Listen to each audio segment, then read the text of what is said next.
I think we all have dreams and aspiration.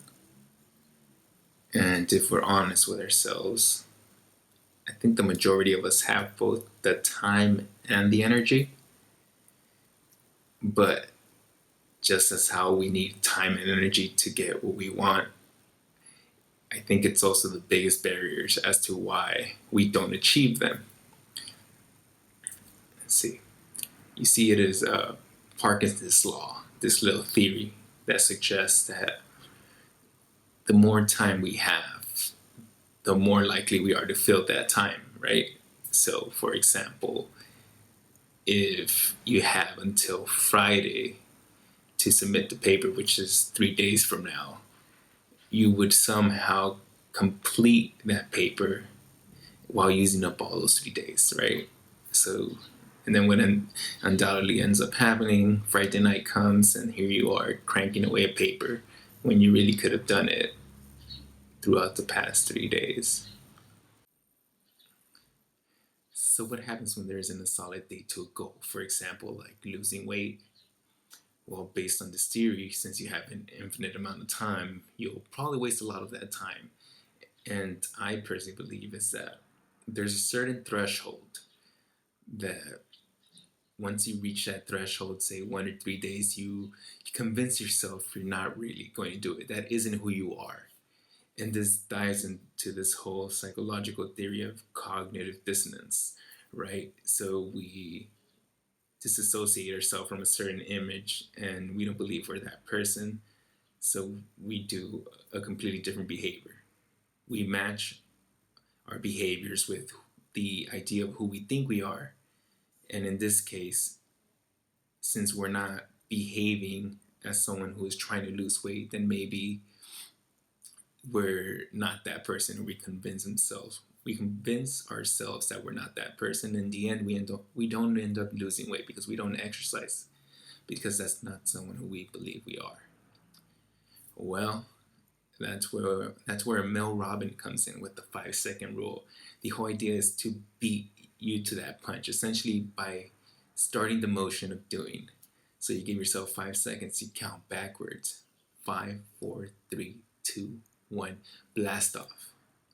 By doing this, you're not only shaping a certain time frame where you need to start doing something, but you're also simultaneously preventing your own self-defeating talk that would eventually convince you not to do it, right? You see, I personally used this 5 second rule in a couple of aspects in my life, even though I just learned about it, which I think is great.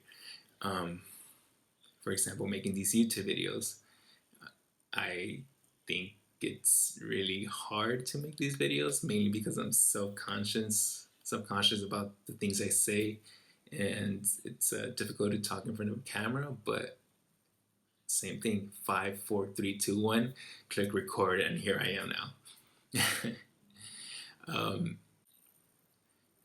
Instead of thinking about making the perfect video in this situation, I just started doing it. I started typing an outline for this little video, and then I turned on my iPhone and did it.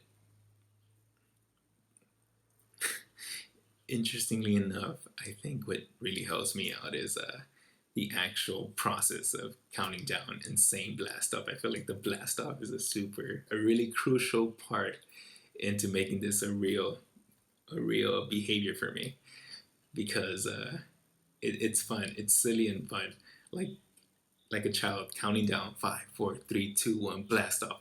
I legitimately like smile every time I say that, and I think that kind of reinforces the idea of what I'm about to do next is fun and intentional, right? Because if I'm smiling on my way to exercising, I think like there's a cognitive kind of like endorphin boost of motivation to associate this sense of happiness with doing it. And if I keep doing it and keep working on these countdowns without even thinking about it, without rationalizing, I'm allowing myself to continue on forward and do these things that I want to get done. And I'm hoping that in the long run, it makes me a more productive, a happier person, and it's a fun, simple rule that I would challenge anyone else to try. I've told a couple family members already that to try this 5 second rule because it's so simple and it's easy, right? Like worst case scenario, you count down to 5 seconds. You do it for 10 seconds or whatever the activity is. If you don't like it, whatever. But the idea is that you're getting into the habit of not thinking about the things you want to get done. You just start doing them. Um, yeah, I hope this I continue this trend and it allows me to get things done that I want to do, like these videos. So to conclude, if you want to be more productive, achieve your goals, and be all around more happy, try this 5 second rule out or read the book, um, The 5 second Rule. And if you want to learn more about it, she really goes in depth into the whole concept.